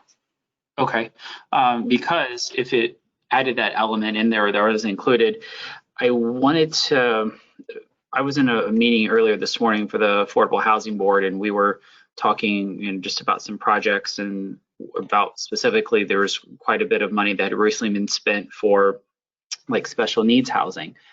And I know that with our residents that are, with special needs, they have, they need certain things. And I wanted to know if we have, in here, are we thinking about them, when it comes to sidewalks for, for directional aspects, to kind of help, guide them around, or to point them to like information centers, things of that might just be a little more thoughtful, to accommodating them, especially like in the urban core, to help point them around to, places of safety, or, someplace that can help them, thinking about, folks with like Down syndrome, or, things like that nature. So I just didn't know if that thought was, in there, or might include that, but I would love to see that if we could. Mm-hmm. So as far as this amendment goes, this is more general for the context classification itself. I do know, as I said, that they're working on updates to the transportation technical manual roadway cross sections. But at this time, I wouldn't be able to answer that question unless county staff has more insight into that. This is just more of a general putting in the context classification, and the specification will be in the transportation technical manual. Okay. All right. Well, and this might not be like the appropriate place, but it seems like a good place to kind of insert it now, and I'd like to see that. Thank you. All right, thank you, Commissioner Powell. Can everybody see me? Am I moving? Or okay, checking. Yes, you are. Are there any more comments or questions from any other commissioners on this item? I see Commissioner Marino. Yes. Recognize her. Thank you, Katrina. This is something that I'm glad we're doing this. And for those who may have not seen it, the Paula Flores presentation on speed in the particular classifications. So my question is related to that. How quickly can speed limits, or is there anything related if we were to make this change? How quickly could some of the speed limits be amended to reflect the updated classification? That's a great question. I think the speed limits again gets more into the roadway cross sections and the design manual for that. Again, if the county staff on the call have any thoughts on that, that might be more appropriate for them. So this is John Patrick from Hillsborough County. So we parallel to this amendment, we are working on the transportation technical manual. And each of these context-based classification and the roadways, concurrent roadways, will have a cross-section, a speed limit, and the volume that each roadway can handle. So those aspects are being worked on right now. So as soon as we have some drafts, I think we can bring it back to the commission and show you how these two fit together. So this amendment, as we are going through, is just the first step that creates this foundation for all these conversations about sidewalks and speed limits. It's all this is a foundation. Okay, thank you. Thank you, Chairman. Right. Are there any other commissioners with any input or any questions? No. All right. I did have a couple questions for you, Katrina. This is intended to be an actual revision to the comp plan, right? Yes, this is a text amendment to the comp plan. And the intended goals of this are to basically improve management of roadways throughout the county, correct? My question is, I don't understand why we necessarily need any of this in the comp plan if we refer to state and county law by reference already in our transportation section. Why are we now going in and codifying every single one of the roadways with these things in our comp plan? Why don't we just say transportation and roadways should be handled as per the DOT or the county provision? Why are we now putting this in our documents, I guess would be my question. So this is separate from the context classification system that FDOT has done. So it is a separate effort by the county. So they would like to put this into the comp plan as they're laying the foundations within those other documents, such as the Transportation Technical Manual and the LDC. But it is not the same context-based classification system that FDOT has. It is a new system brought together by the county. So I think that's why they want to go ahead and bring this forward into the comp plan. There is also a quarter preservation map that's similar to this work. So it would be adding on to that already existing quarter preservation map and that section of policies. Why not the land development code? Why the comp plan specifically? I understand. The land development code is also, they're revising the access management regulations for the land development code. But this is just to add into the comprehensive plan. So there are efforts for those for those other documents, but this is adding into the comprehensive plan. And I would just add that I think the context classification for the roadways is actually a really good intersection of the land use and the transportation components of the comprehensive plan. I think as the plan gets updated further, this will become more of an integral piece in sort of how we layer the land use and the transportation together. They built this based on the land use categories that are in the land use element, and that really guided which of the different context classifications the segments received. And part of what we've been trying to work towards is a more integrated land use and transportation system that doesn't just look at all collectors the same, all arterials the same, or even all segments of the same roadway the same, but begins to look at that these roadways take on these different contexts.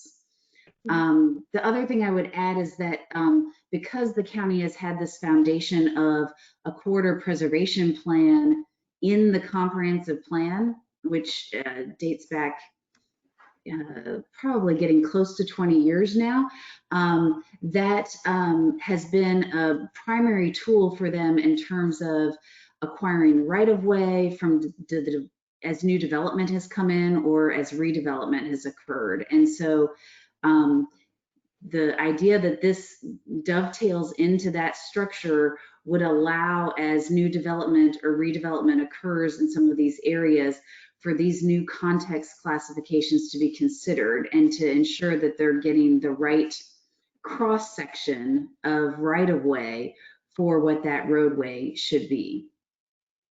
Yeah, my concern really is that the impact of the roadway on the land use, right? Not so much the other way around, the impact of the land use on the roadway.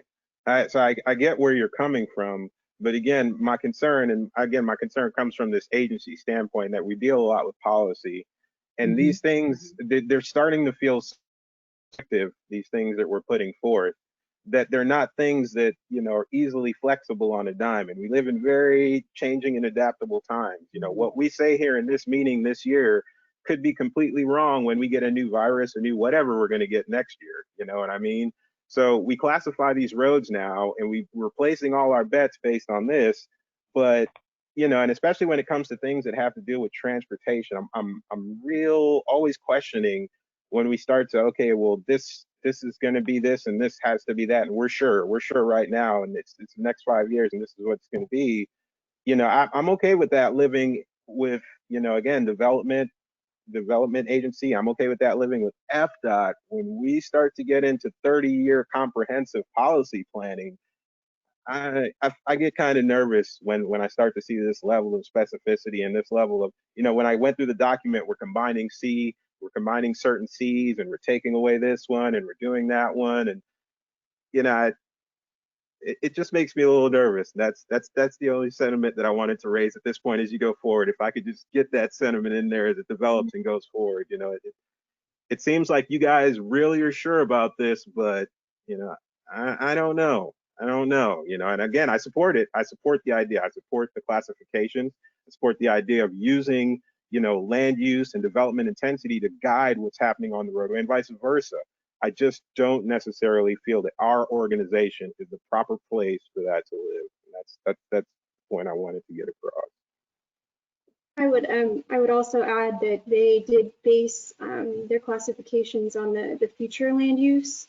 So it wasn't just existing land use, it was future land use. So they are looking ahead, at least in that manner. Well, as we just learned about industrial land, our idea is on future land use too. So that's kind of the point that I'm making. Well, yeah, and certainly I think our goal would be that all of the comprehensive plan becomes more dynamic, and that it's not something where the comp plan has not been changed in certain regards for 12 years since the last time the county's plan was updated. So Our goal would be, once we get it updated, that then that becomes a constant evolution of the plan from that point forward, as opposed to waiting for the next big update. We need to be more responsive to the changes in a quicker, more proactive manner. But your point is well taken about whether or not this level of detail belongs in this planning document, and we'll have some discussions with the county around that. All right. Thank you very much for the presentation. It was very good, by the way, very informative document. All right, moving on to our next item, number 6, which is a bunch of items. Briefing on City of Tampa plan amendments, and we will start with TACPA 2011. Hi everyone, can you see my screen? Yes. This is Danny Collins. I'm with your Planning Commission staff, and I will be presenting on 10 plan amendments that will be coming before you on the August 10th hearing. These are just briefings, so no actions needed. The first 7 amendments that I'm going to go through are going to be the 4th batch of park amendments, and then we have 3 additional amendments.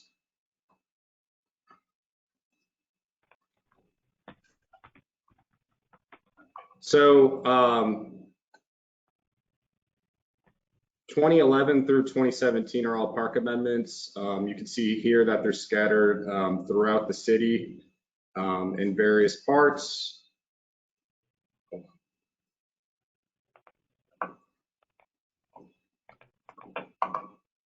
Just a quick background, all 7 amendments are publicly initiated by the Tampa City Council.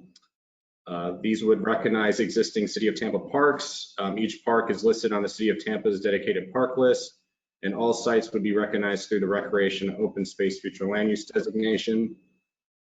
Our first park is Grant Park. It's in the Central Tampa Planning District, and it's in the Grant Park neighborhood. This is an aerial of the subject site and surrounding properties. You'll see the subject site here. It's highlighted in yellow. It's on the east side of North 53rd Street and on the north side of East 30th Avenue. You'll see the surrounding development pattern is predominantly residential. This is the adopted future land use map. Currently, it's in the residential 20 category. It's surrounded by that residential 20 on all sides. This area here, just on the east side of North 56th Street, is within the jurisdiction of unincorporated Hillsborough County. This is the proposed future land use map, showing that recreation open space in green. The request would remove the potential of residential and non-residential development from the subject site. Are there any questions?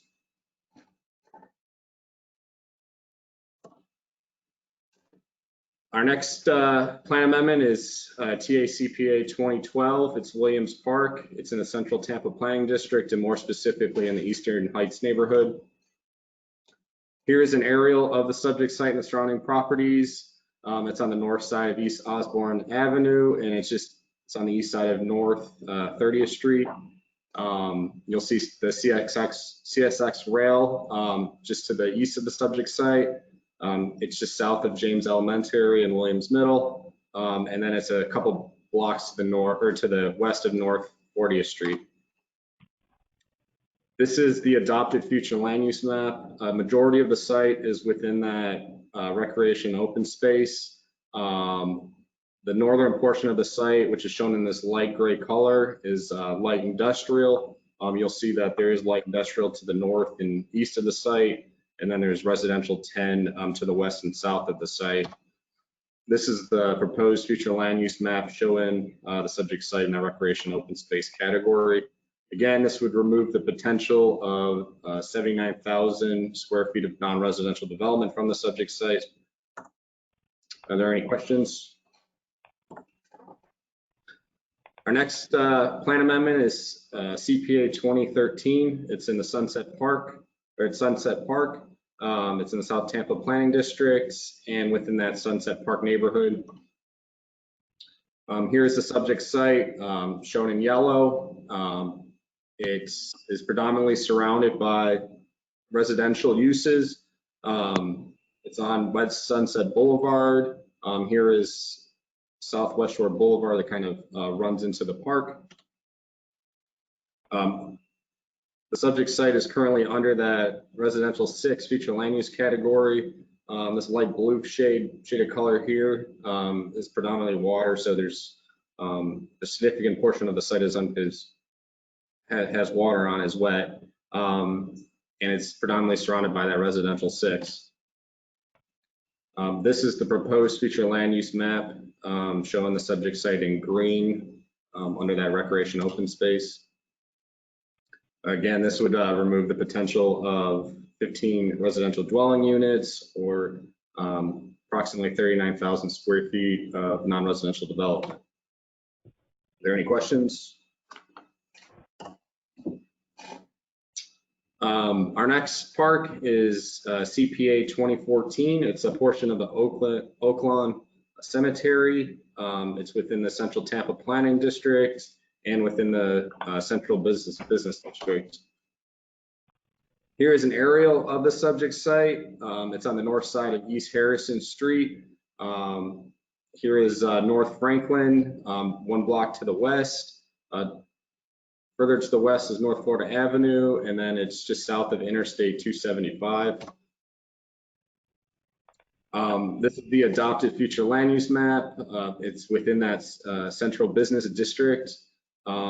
This area to the east of the site is currently under that recreation open space, and then there is some RMU 100 further to the east. This is the proposed land use map. They're showing the subject site under the recreation open space. This request would remove the potential of residential or non-residential development from the subject site under that CBD. The maximum is currently not defined, but there is potential. Are there any questions? Our next park is CPA 2015. It's Patterson Street Park. It's in the Central Tampa Planning District. It's in the Old Seminole Heights neighborhood. Here's an aerial of the subject site. It's shown in this yellow color. It's on the north side of East Patterson Street, just south of the Hillsborough River. And it's it's in close proximity to North Nebraska Avenue. You'll see this surrounding development patterns predominantly residential. This is the adopted future land use map.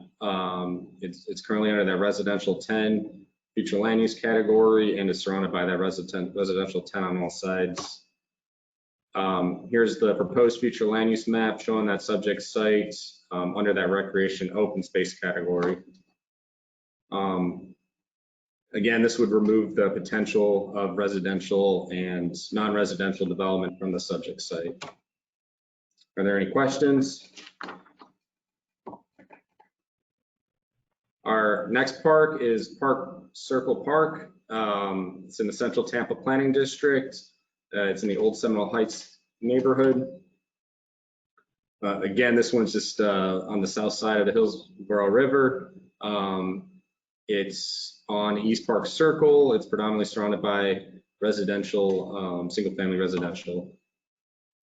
Again, this one is also under that residential 10 future land use category, and it's surrounded by that res 10 on all sides.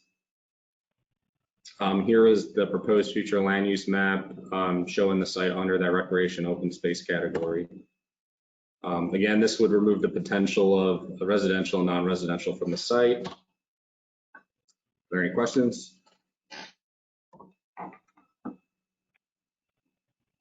Our last park is Purity Springs Park. This is Comprehensive Plan Amendment 2017. It's within the University Planning District and more specifically in the Lowry Park Central neighborhood.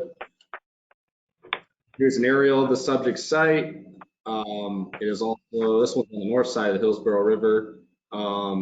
There is some commercial development just to the north of the subject site, and then there is some residential as you get further west of the subject site.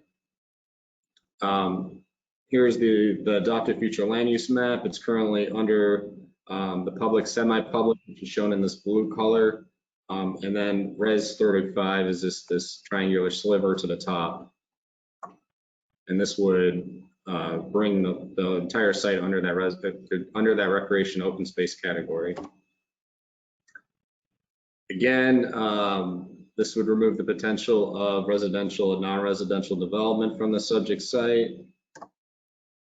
And that's our last park. Are there any questions on the parks, or you want to move forward?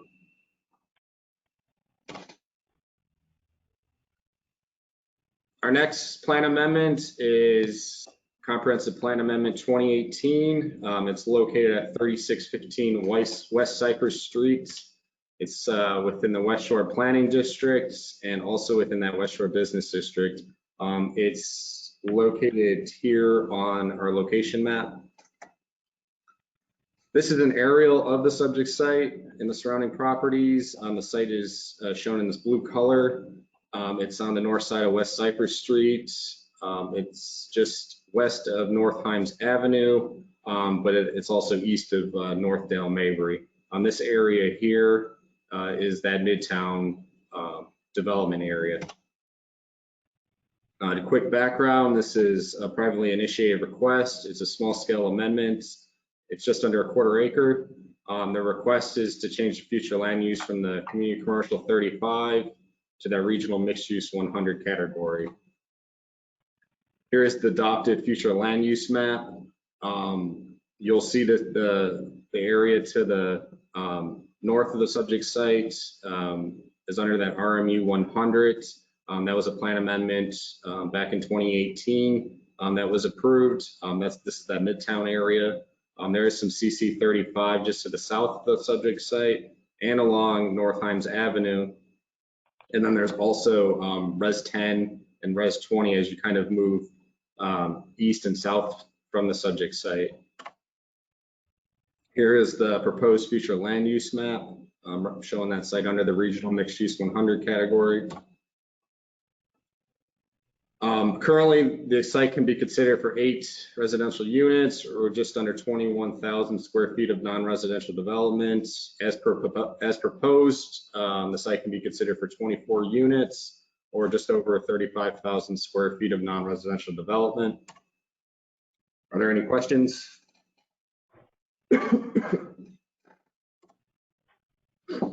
Our next case, or our next amendment, is Tampa Comprehensive Plan Amendment 2019.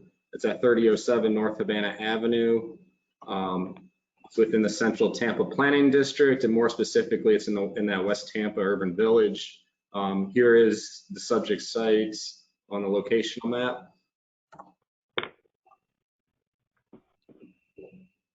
The subject site is shown in here in this blue color. It's just north of the intersection of West Columbus and North Havana Avenue. This is West Kathleen Street. You'll see commercial uses along Columbus and a portion of North Havana. And then you'll start seeing residential as you move further away east and west from the subject site from Havana. Quick background, it's privately initiated. It's a small scale amendment. It's approximately 0.2 acres. The request is to change that future land use category from residential 10 to that community mixed use 35 category. Here is the adopted future land use map. You'll see the site is currently under that Res 10 represented by this orange color. This area along West Columbus Drive is under the CMU 35 category. And then there's some parcels just to the west of the subject site also under the CMU 35 category. This red represents the CC 35. And then this area here is Res 20. This is the proposed future land use map. It shows the subject site under that CMU 35 category.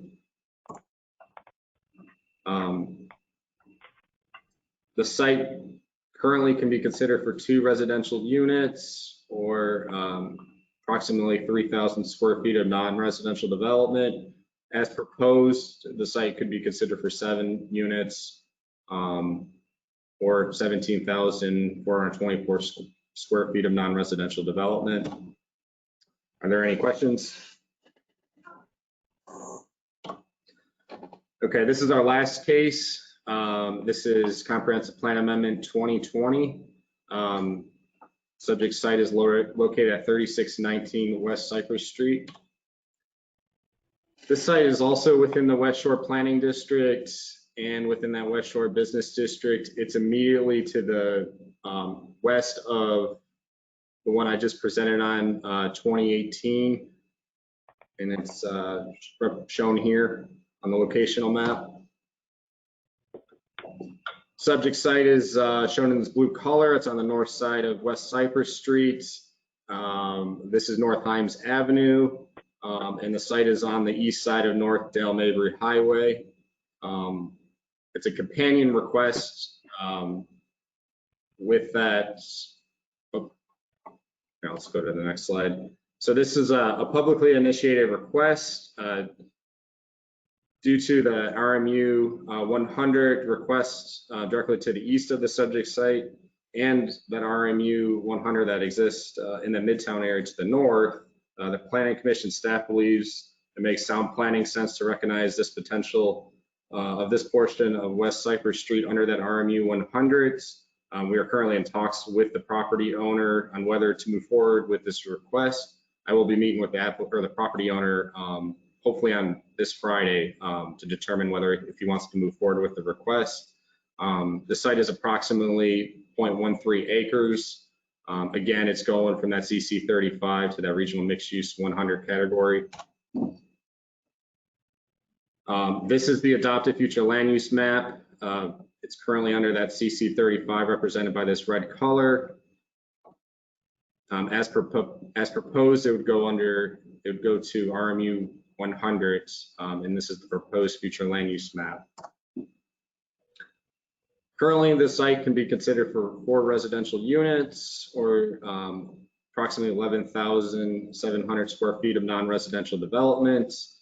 As proposed, the site can be considered for 13 residential dwelling units or just over 20,000 square feet of non-residential development. Are there any questions? All right, thank you, Mr. Collins. Just want to ask one more time, commissioners, make sure, I know you went through it kind of quick, make sure there were no questions or comments from commissioners or from the public. I didn't see any hands, obviously. No. All right, thank you, Mr. Collins. Thank you. We move on to our next item. Item number 7 is the Executive Director's Report. Good afternoon again, Melissa Zornita, Executive Director. Let me just close that. I sent out via email earlier today my report, which outlines a number of meetings that I participated in on behalf of the organization in the last month or so since our last meeting. I did want to highlight just a couple of items on that list. The first being that on June 17th, the Board of County Commissioners held a public hearing to consider extending the 2 moratoriums that were in place in the Balm area on the RP2 land use category and in the Waimama area for the Waimama Village Residential 2 land use category. Those are moratoriums on new rezonings in those areas, and the purpose of them was to permit us time to do the studies and make some changes to those categories. The Board of County Commissioners did approve extending those moratoriums another 9 months, and so that would extend them into May. It has been our commitment to the board that we will move those studies forward as quickly as possible. The primary hurdle that we have in concluding the studies is that the final step in our outreach is an open house with the community. And while we have tried a number of methods to have virtual workshops and community meetings over the last few months, there are some significant issues, particularly given the geographies of these communities and demographics of these communities, to getting good participation from those areas in a virtual setting. So we've seen a reduction in the number of survey participants and number of folks who have participated compared to our in-person open houses that we started this process with. So our goal is to continue moving forward to hopefully be able to have some sort of hybrid open house where we have a virtual component for those people who feel comfortable doing virtual, and a in-person component that maintains all required social distancing as soon as it is safe for us to begin to gather people in that way. And at this point, we do not have those scheduled because we're hoping to see the cases and percent positives and all the things that have been unfortunately rising in our community of late begin to go down before we schedule those. And we would only turn to concluding those studies in a solely virtual way if we saw that our timeline was really running up against the end of those moratoriums and the timeline that it would take to get a plan amendment adopted in that time. But our hope is that things start to shift soon and we're able to move towards those stages. I mentioned all of this because, as you will note at the bottom of my report, there are several contract extensions and expansions that we're working on executing at this time, and 2 of those relate to those studies because we have asked the consultants in both of those studies to do some additional outreach because we didn't want it to be such a long time between the last time the community heard from us and when they got to see us in some sort of an open house. We asked for an additional set of stakeholder meetings that are taking place. Some of them took place last month. There's some ongoing conversations that the consultants are having. So we are looking at extending the contracts in terms of time frame, but also adding to the scope of those contracts to cover that additional outreach, as well as additional meetings with staff to work through some of the policy considerations and land development code considerations. So that was supplied in my report as well. I also wanted to mention that at our last meeting, outgoing County Administrator Mike Merrill was able to join us for us to wish him a fond farewell. And Beth Alden and I had the opportunity to meet with the new County Administrator, Bonnie Wise, last week. And that was a good opportunity to bring her up to speed on some of the projects that we're working on behalf of the county, such as the Waimama and the RP2, as well as some of the outreach that we've been looking at as it relates to broader growth issues, and beginning to move that forward now that things have maybe begun to create a new normal. Some of the looks at outreach in terms of a telephone survey and converting from focus groups to some stakeholder interviews. Again, not trying to create more instances where we're gathering people together, but wanting to get some more detailed and in-depth input from stakeholders about some of the policy decisions that the Board of County Commissioners would be wrestling with as we move towards updating some of the other components of the comprehensive plan. The August 10th meeting, you will have a regular meeting and 2 public hearings, one on a couple of these county plan amendments, the one that you were briefed on today, as well as the One Water amendment will be coming forward, and then you will have the Tampa public hearing on all of the items that Danny just briefed you on. In terms of agency operations, I did want to just update you all that we continue to predominantly be working from home. County Center continues to not be open to the public on a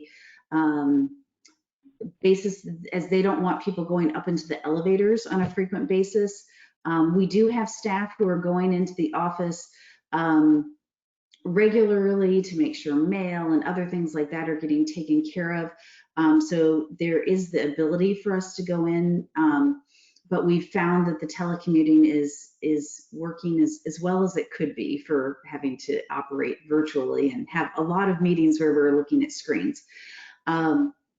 We have developed a whole series of standard operating procedures related to working telecommuting, reopening under the current pandemic, and how that will operate in terms of scheduling staff in the office. We've unfortunately had one staff person test positive for COVID-19, so we now have procedures in place for how to handle positive tests results and what is required before somebody re-enters the office in that instance. So I've been thankful that we have a great office manager and HR team who have been able to quickly adapt a number of our policies to work in this very fluid situation. And at this point, we would anticipate that the August meeting would also be a virtual meeting. That will, to great degree, depend on the governor's executive orders continuing to permit virtual meetings going forward. But at this point, there's not a space in County Center for us to invite the public to, so we would be continuing to operate in this manner. And with that, I'd be happy to answer any questions you might have. Any questions from commissioners? I don't see any takers. All right, thank you, Melissa. Sure thing. All right, on to our next item, item 8, other business, chair's business, old business, none, new business, anyone? Any takers? No? All right, committee reports.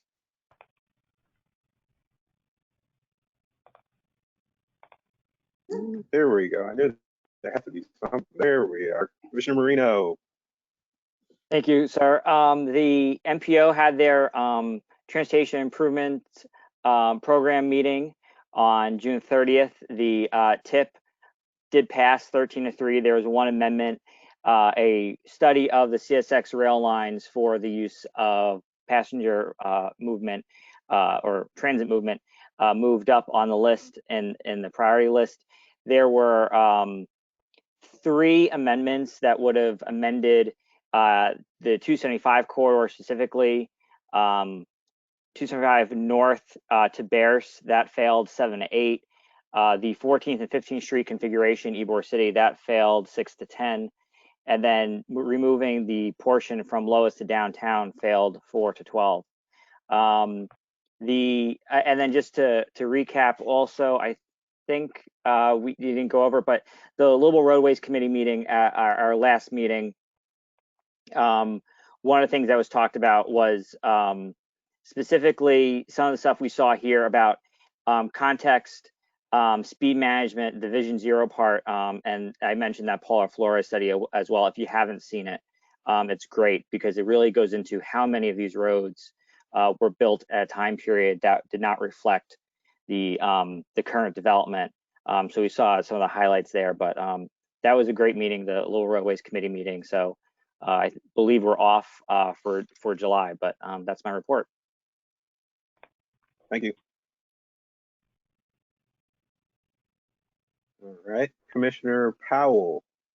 Thank you, Mr. Chair. I have 2 committee reports. The first one for the Affordable Housing Board. The board did meet this morning, and the key takeaways were that the governor did finally issue his budget. The Stowski Trust did not get fully funded, only due to COVID and the governor's concerns for lack of funds, from the tax dollars and revenues. So I believe he slashed about 220 million from the 337 million from the budget.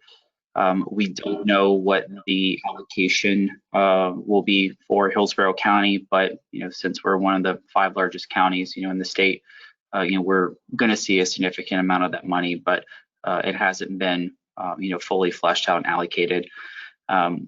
There was also just briefly touching on the newsletter that went out for May, which is like the most recent newsletter. If you haven't had a chance to see it, I can, circulate it, but it did go through all of the affordable housing future year 20 projects, that we've that have been funded year to date. So I would encourage everyone to, take a look at that. It's got a really great, diagram there and breaks everything out. The amount of dollars have been spent on, different categories. So that's my report for the AHAB, and then hold on one second. For the Public Information Committee report, the call for entries for the 38th Annual Planning and Design Awards presented by TICO, which is our marketing partner in the Tampa Bay Times, has been open. The early bird deadline for the entries is approaching, which is July 31st. And entries are due by August 25th. My birthday, so that should be easy for everyone to remember. Our awards program is going to be scheduled to be held on Tuesday, October the 27th at the Strass Center. I would like to invite all of our commissioners to a brief virtual meeting to discuss how we should proceed with this year's award. Given COVID, I don't know if we're if it's going to be even a good idea to have people congregating all together like that, and because I think, if memory serves me correct, I was speaking with Lynn. I'm not sure if she's available. She could probably chime in a little bit and speak a little more intelligently than me on this, but last year I think we had a little over like 255 attendees, and we were originally thinking we were going to have, or hoping to have, around 300 for this year, since the event has been growing. But with the current space and having to social distance, and even I think with trying to add in different areas into the Strass, I think we're going to be around 150 something participants, which then would put the event way into the negative. Unless we're able to, get, costs, cheaper. So we have had a positive budget, but that would exhaust all of our funds potentially. So we have that risk. So I think that it would be a good idea for everyone to, just get everyone's input, and, let's just make the, the best decision, that we can. And so staff should be sending out an invite for that upcoming meeting sometime around August the 3rd. And that's my report. Very good. And that looks like our last item on the agenda. So unless there's any more comments, I will remind everybody that we have a public hearing coming up at 5:30ish here, a couple minutes. So I will see everybody over on the other channel, and meeting is adjourned. Wonderful. Thank you.